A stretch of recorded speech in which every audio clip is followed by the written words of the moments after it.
আমন্ত্রণ বাংলাদেশের কথায়। আজ ২৮ ফেব্রুয়ারি ২০১৬। খবর পড়ছে আজমেরিন আক্তার।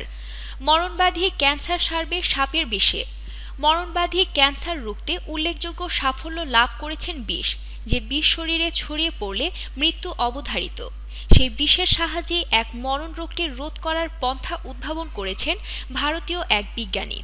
এছাড়াও ইলিয়ন বিশ্ববিদ্যালয়ের বিজ্ঞানী দীপাঞ্জন পান এবং তার সহকারীরা বলেন, সাপ, কাঁকড়া, বিছে ও মৌমাছির বিষ দিয়ে ক্যান্সার প্রতিরোধ করা যায়।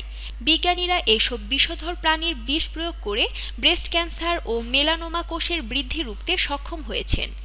এইসব বিষ দিয়ে বহু যুগ ধরে চিকিৎসকরা বিভিন্ন রোগের চিকিৎসা করে আসছেন।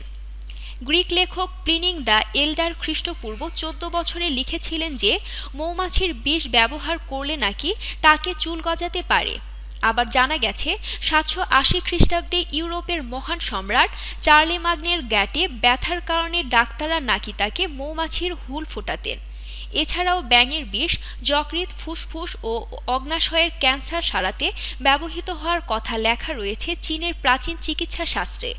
অবশ্য এ বিষয়ে দীপাঞ্জন পানের একদল বিশেষজ্ঞ এক নতুন দিশা দেখান।